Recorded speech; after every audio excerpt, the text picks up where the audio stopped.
Welcome everybody to the Somerford Associates Technology Podcast, the Women in Tech series.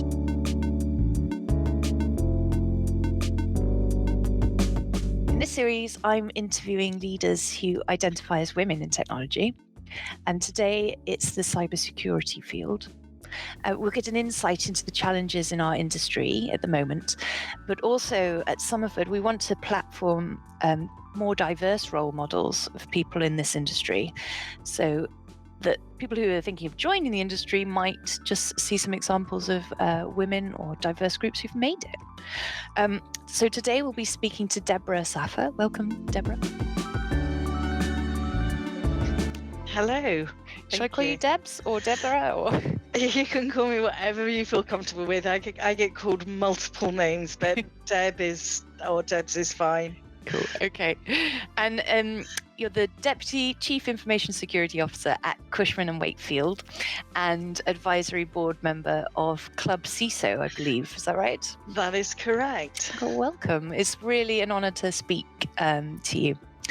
So for the listeners, today we'll just go through how Deborah got here, her role now, and the challenges she sees in cybersecurity. And I always like to end in a positive next step. So keep listening for what we think, or Deb thinks, that we can do to improve diversity in our little microclimate from wherever you're listening from. So welcome. Thank you so much, and thank you for the invite. I feel quite honoured to be here and to talking to you all now as well. Oh, well, thank you. And why did you accept the invite? I mean, that's quite a rude starter question. But... because I feel that women just don't, all the way through my career, which now spans over 30 years, I feel women have been completely underrepresented in this field. And whatever I can do to encourage women to join, which is, what is an amazing industry that every day, even over the 30 years, is a learning day.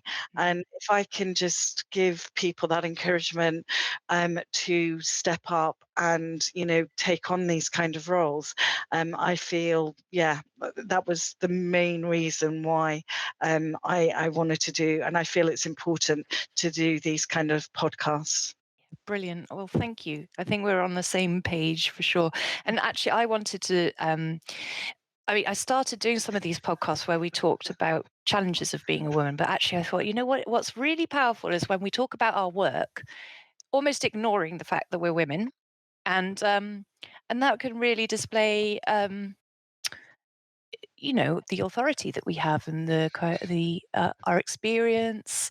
And rather than talking about the same sort of things that would go around and round in any industry, it just would really show, hopefully, a more convincing message. I hope. We'll see, hey?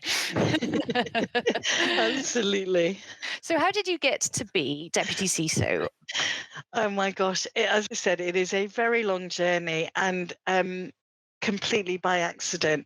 When I was growing up, computers, it was very much at the beginning of the computer revolution. And so, as a young girl, I would never have said that, when I grow up, I want to be a chief information security officer or even be in computers. And even when I went to university, I did applied biology. And computers, we had to do a 10-week computer course, and it wasn't like today where you have Windows and mice. It was very much, you had to be able to type syntax and have that kind of very mathematical brain, which I don't, or technical brain. So I hated that 10 weeks of my course. In fact, it took me 8 weeks to be able to type fast enough to even get into the university's computer to do some of the work. So anything to avoid computers was high on my agenda at that point. And when I finished, there wasn't many things you can do with applied biology other than going into labs, and it didn't really appeal to me. So I decided to take a year out. Mm-hmm. And I thought I better get a job, otherwise how can I fund my year out?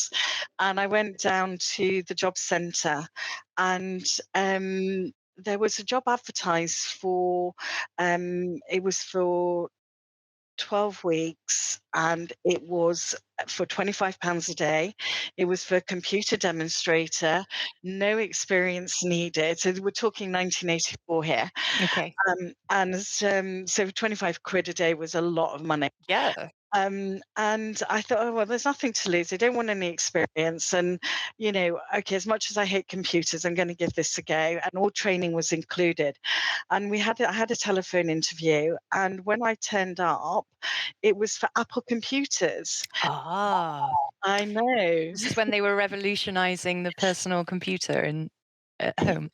Yeah, it definitely was. It was, as I say, 1984. And if you look it up, they were running a campaign called Test Drive a Mac. I obviously was in my early 20s. It was incredibly exciting. It was the first computer that had a mouse and the Windows interface, the graphic interface. And they took 30 unemployed people across the UK, and we were put in an electronics store called Lasky's, which I suppose in today's world is equivalent to PC World. And we were there demonstrating this 128K Mac with a single floppy drive and 5 pieces of software. And you can't imagine that. And actually, it's not even that long ago that there were only 5 pieces of software. I know, that's insane, isn't it? I just wonder if any young people now who've never known time without a computer could just get wrap their hands around that, head around Yeah, that. even I cannot get over in such a short period of time how things have accelerated and moved on. And that 128K Mac, which is in today's standard is tiny, um, that would cost you £1,995. Wow, yeah. And if you look at the evolution of Apple, the price point of an Apple actually hasn't changed much. But what has changed is the functionality and the speed and the size of their top end computers. So as you can imagine, it was the most exciting time for the 30 of us. And after the 12 weeks, they actually kept 5 of us on to do for another 12 weeks to do all the exhibitions around Birmingham and Glasgow. We even stood at Waterloo Station from 6 o'clock in the morning to 11 o'clock at night demonstrating these Apple Macs. And it was just the most amazing, amazing time. And as you can imagine, after doing this for 6 months, I didn't really want to go back to any type of studying or really started getting interested in any type of work, because I felt that if I could use a computer, anyone could. And I ended up getting a job with a computer retailer, and I ended up being their computer trainer. Great, yeah.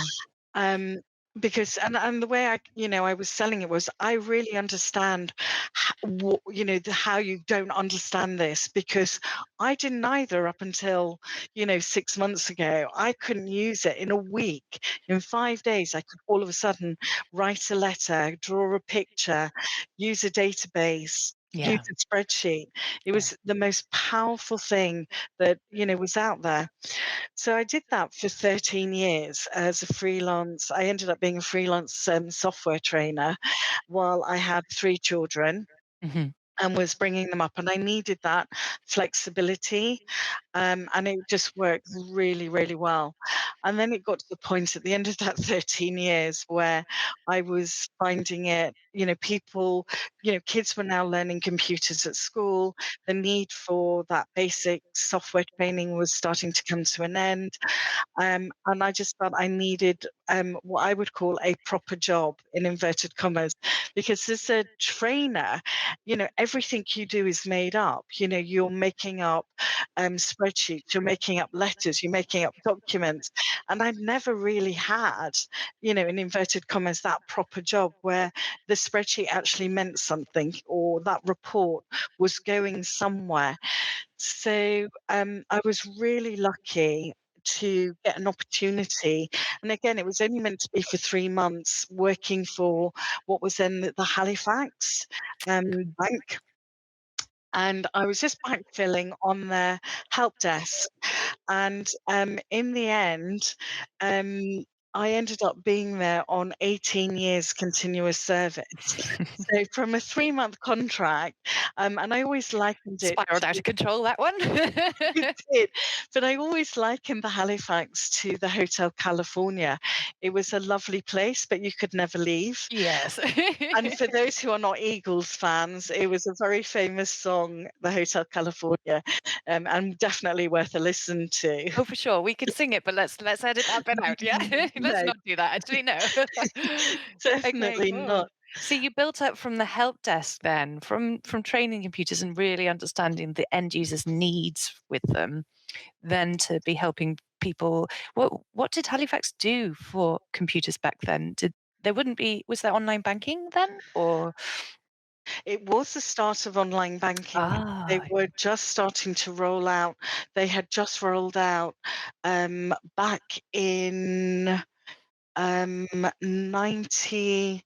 It was probably about 91. mm, They rolled out, they computerized all their ah, branches, and that's actually I was part of a national rollout, and again, this was part of my freelance work, where we went in and trained, the staff in the Halifax branches to use a computer and to use a mouse.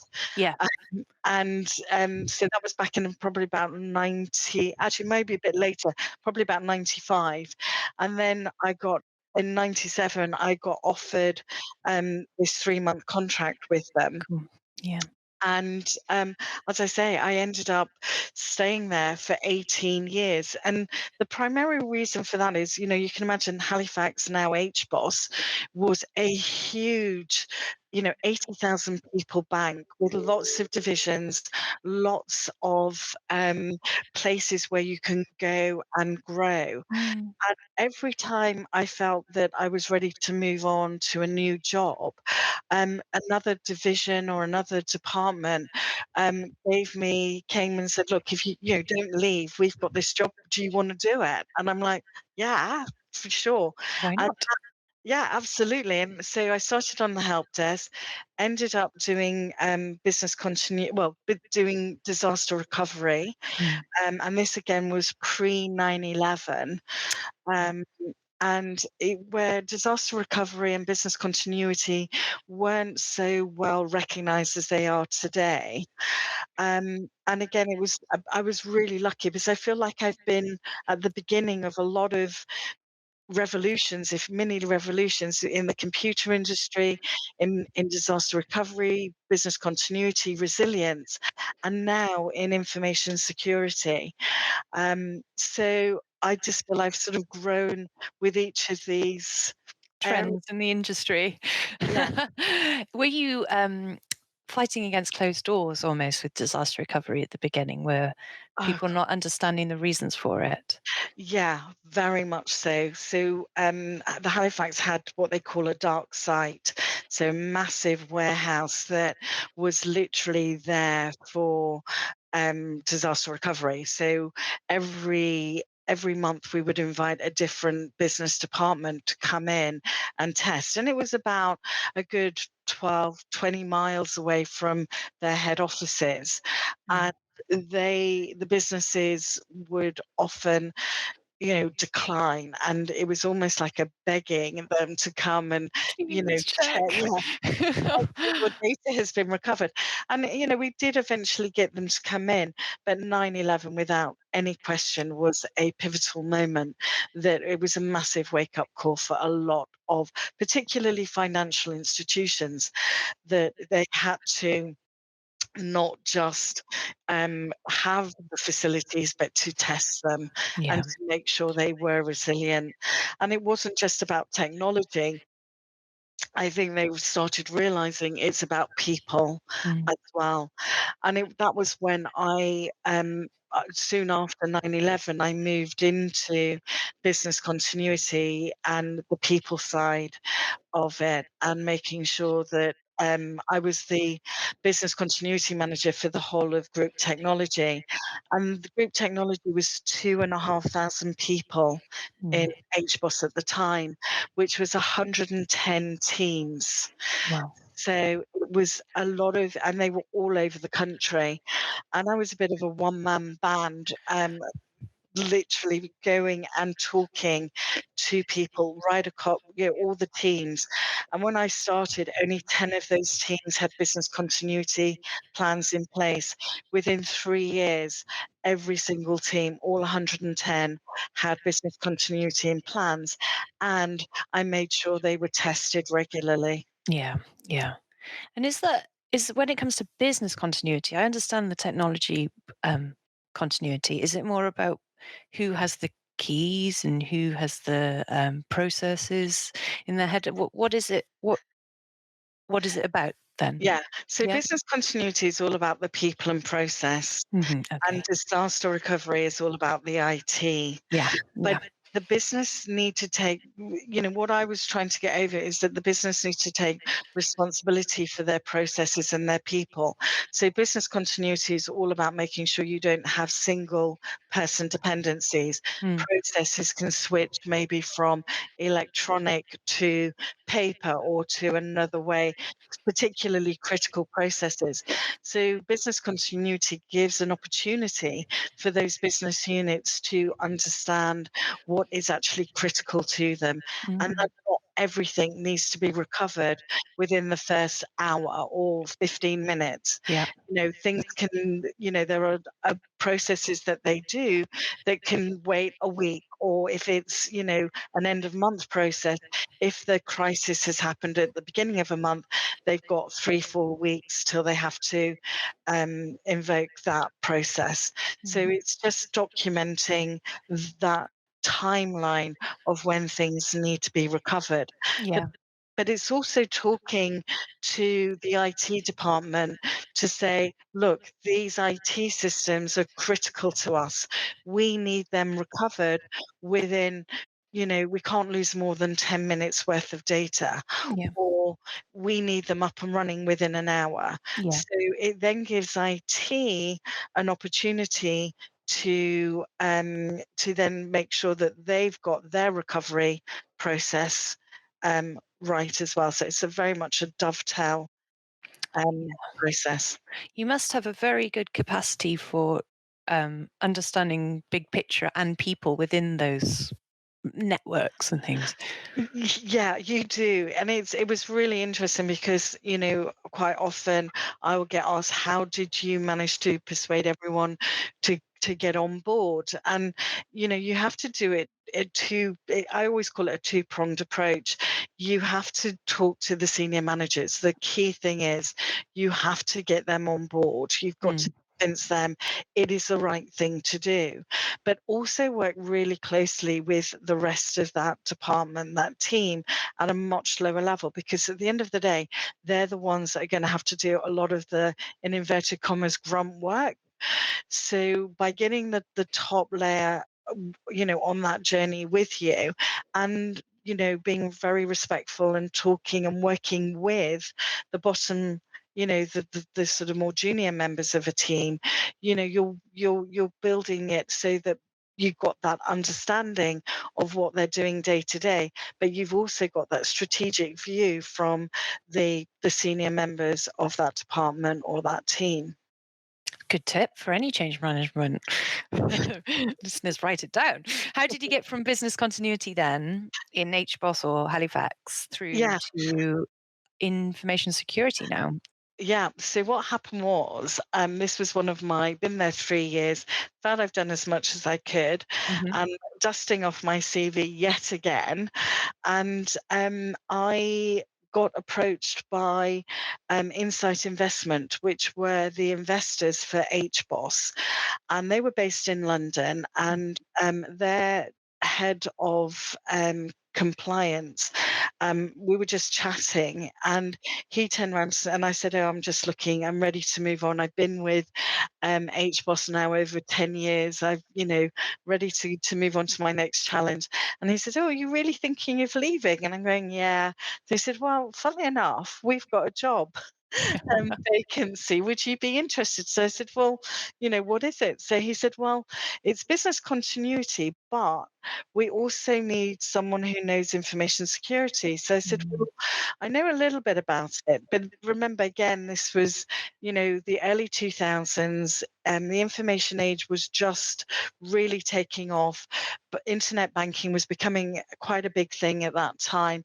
So, um, particularly financial institutions, I think, led the way in IT controls to protect data. yeah. I think mainly because they got hammered mostly by the ICO at that time.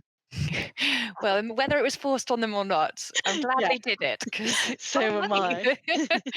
So am I. And he said, "Look, we're looking for a joint." They're a much smaller outfit. There was only 700 people within Insight, and they were looking for a combined information security and business continuity officer. So I said, "Well, you know what? I can give it a go. How difficult can it actually be?"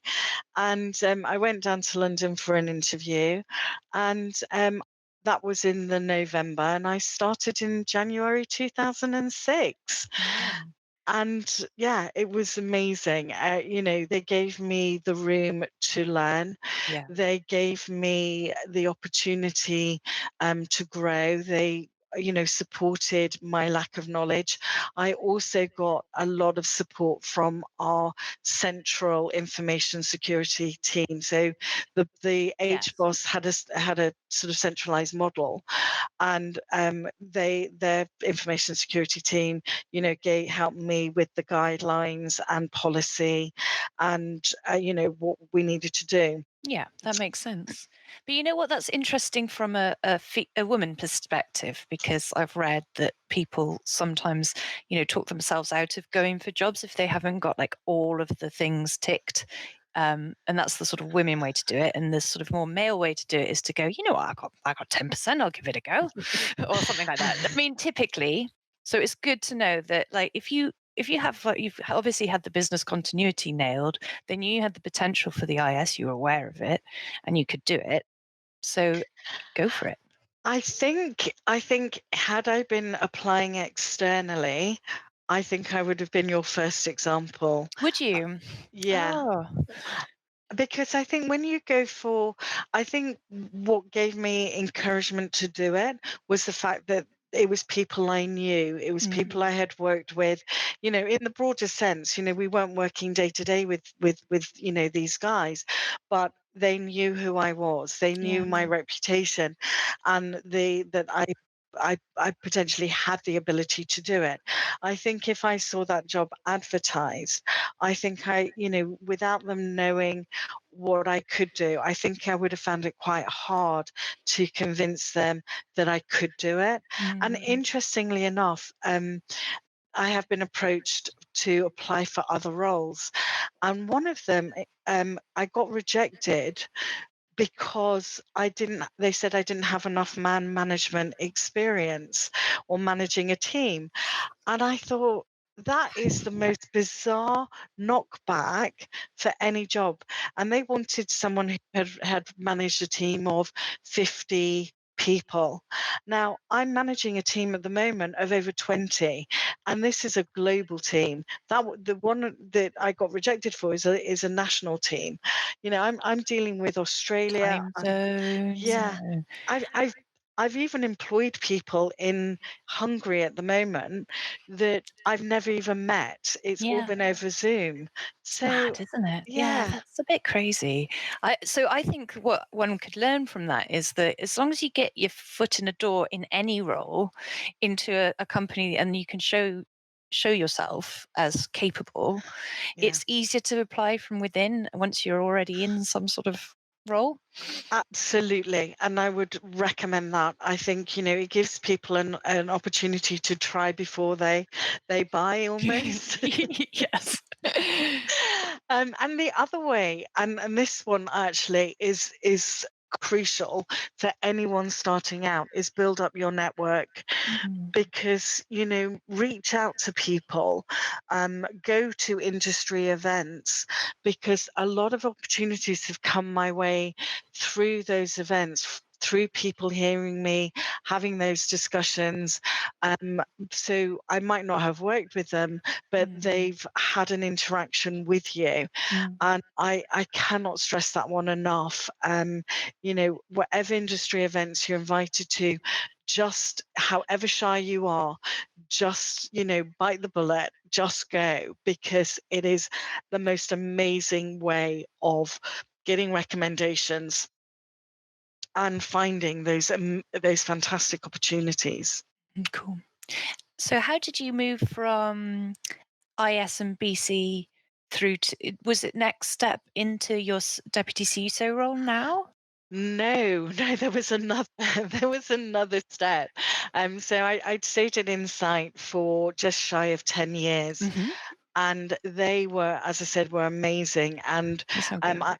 they were unbelievable. When I got them through a number of certifications, and then I just felt that I've sort of been working for quite a while. I wanted a change of coming out. I needed a change to come out of finance. I'd been in highly regulated industry most of my career, and I wanted to see if the success I had at Insight I could replicate in a much larger organization. And I ended up getting the job as head of information security risk for Royal Mail Group. Yeah. That was not without its challenges. I would say it was the best and the worst job I have ever had. It was really hard work. Now, this just shows how hard it is for women to get into some of these roles. When I joined, they had an information security team of 24 people. I was the third woman in that to be employed in that team. Mm. I had inherited a team of 10, most of them were male. Well, in fact, all of them were male, but most of them actually left before I arrived, because I think a couple of them went for the role and never got it. Oh, Yeah. that's a nice environment to walk into. It was, and some of them were in the wrong tower, if you like. So I had a couple of guys who were incredibly techy, Mm. whereas risk is not about the tech. It's about people, and it's about process. Yeah. And so I was really lucky. I had a lot of vacancies, and I made a very conscious effort to hire women. Nice one. And I took a couple that I had met internally who were working in other areas of technology that had an understanding of risk. I took on, um, and this comes back to this whole skills shortage in this arena. I felt that I wanted to bring on graduates, because I can teach the information security skills. I think anyone can learn those. There are enough courses that you can attend, but what you can't teach is enthusiasm. You can't teach empathy. You can't teach emotional intelligence. And the key one for me is willingness to learn. Mm. And I was really lucky. We brought on about 3 graduates and one graduate who was in their second job. And we just built the most amazing team of risk managers, Dynamic risk analysts. people. Yeah. The great thing about graduates is they're so moldable. Like they haven't seen it before. They haven't been through like the few management waves of iterations of something that it's new, it's fresh, and They're like, oh, let's give it a go. Learn. Yeah. But it was, and I think what impressed me the most was how they, you gave them a topic, and I'm the sort of manager leader, if you like, that this is the problem. I can give you the solution, but I want you to tell me what the solution is, and then I will tell you what my solution is, and let's see if we can Compare meet notes. some, yeah, and see where we can meet in the middle, or you know if you've got something better, that's even, look, I've been in this a long time.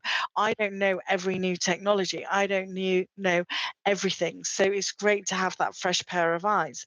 And it was great to watch them go out and learn and pick up, the new insights. And as I say, even after 30 plus years, every day for me is a learning day. Oh, yes. Yeah. So that's another one to note. Keep learning. Absolutely. Great.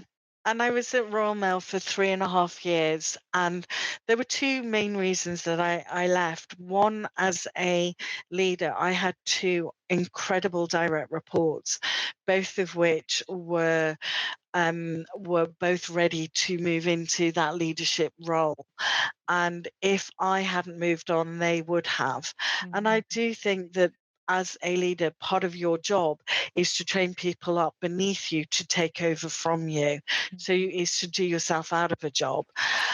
And the other reason was that after a massive change in my role at Royal Mail, it never actually got recognised either financially or by job title. Mm. And, there's only so much you can give of yourself, where you just feel totally underappreciated.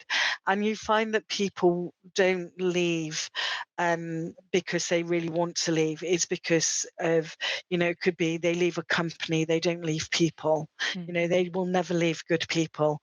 They will only leave, bad.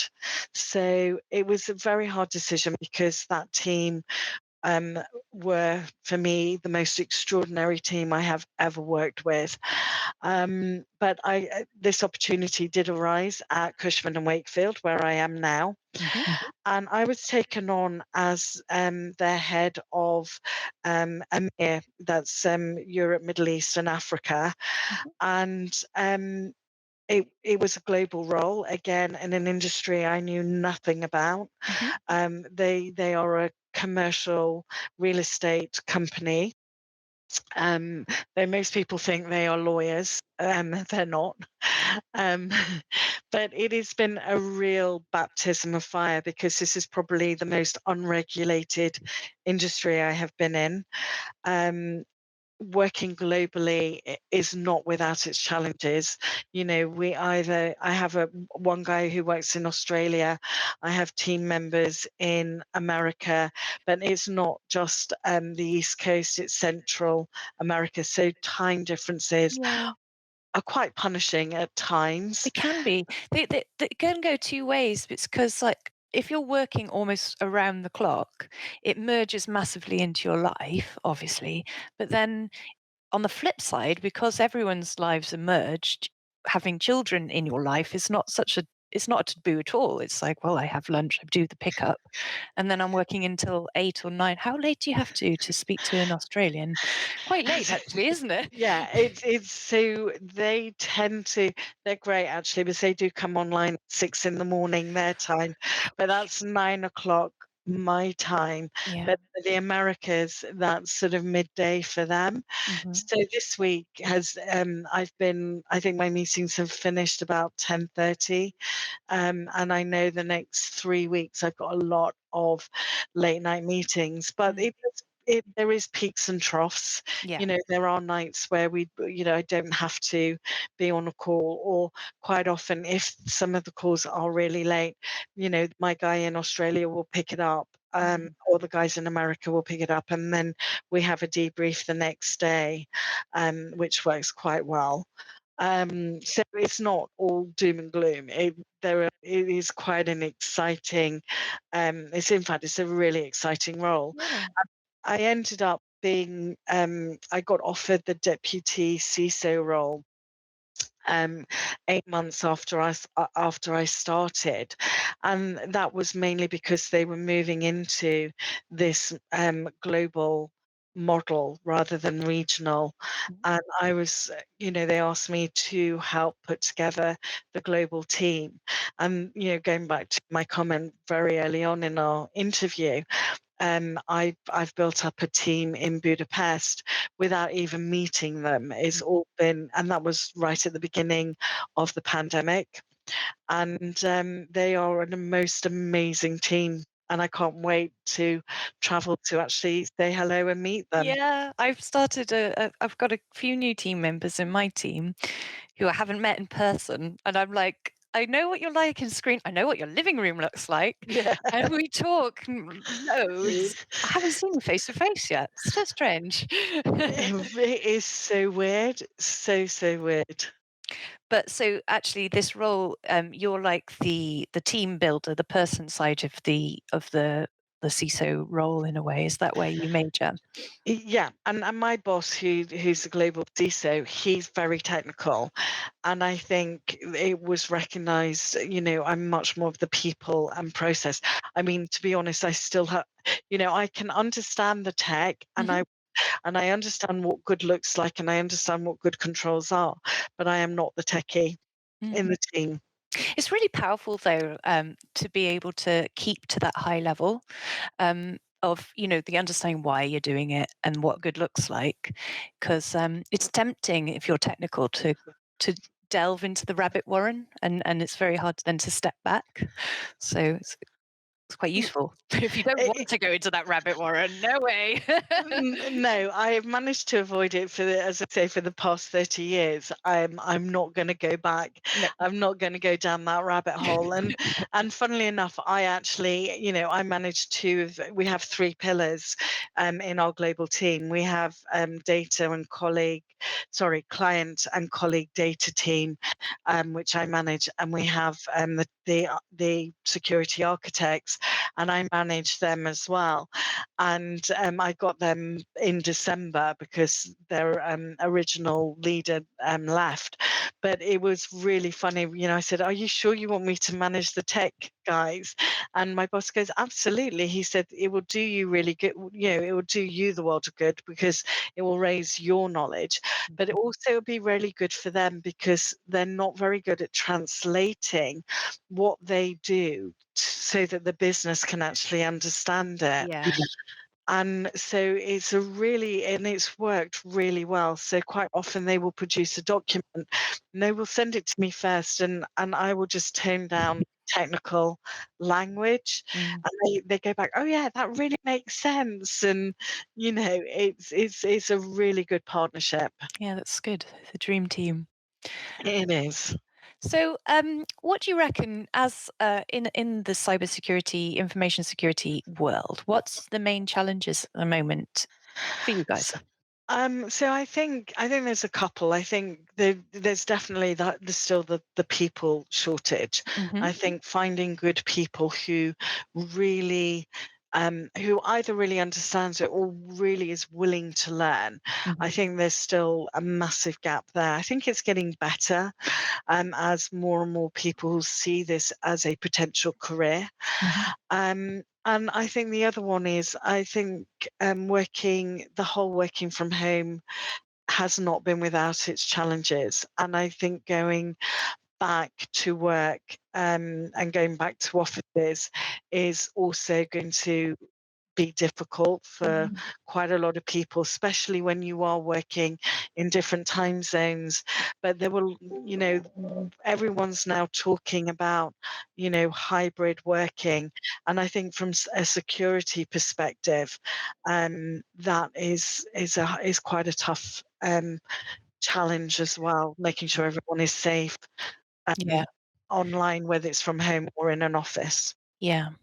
We do a lot of Somerford's products are about securing that remote cloud world, Mm. and and it's just you can't rely on your little castle and your little moat, and we knew that before, but it's sort of really accelerated. Everyone having to work from home, and now hopefully, well, I'd like to have a nice hybrid model, personally, for my work-life balance. But I can see security-wise, you have to step up to that and allow that to happen, and the devices have to be, I don't know, monitored, right? And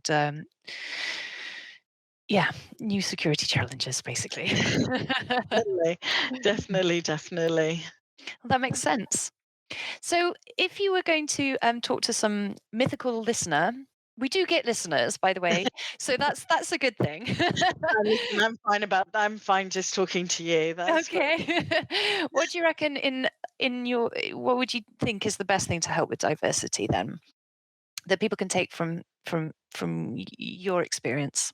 I think, you will face challenges, you will face prejudice. I think, and there will be people who are threatened by you as a woman, and they just don't sometimes see your qualities. I think, be kind to yourself Mm, and be kind to those around you. Remember, I'm all for giving back now. I'm coming towards the end of my career. I'm looking to help give people that their first taste in this industry, or to help them progress, people that I have met on my journey. And just give people those chances and take those opportunities yourself. You will have faced many crossroads in your career and many opportunities. Just make sure it's the right time to take it for you. mm. That's lovely advice. Thank you. Thanks very much. What a positive way to end. And I think if we all went forward with that kind of approach, it should, would have this wonderful span of career as well. It's so interesting to hear about your moves to and fro, and your challenges throughout. And what's lovely to hear is that there's no really clear career path. I think that people earlier on in their career imagine sort of this very straight, linear kind of step-by-step progression, and I don't think anyone has that really, and especially not women, because we'll have like a child here and there and a zip over there, and there will be a weird mishmash, wouldn't there? So it's really lovely Definitely. to hear a success story like yours. So thank you Thank very you. much for spending the time to tell me about it. It's my pleasure, and thank you for asking me. I've really enjoyed it. I hope you're enjoying our Women in Tech podcast series. At Somerford Associates, we are really passionate about platforming diverse voices. So check out somerfordassociates.com for the full Women in Tech series, and follow us for more inclusive content in the near future.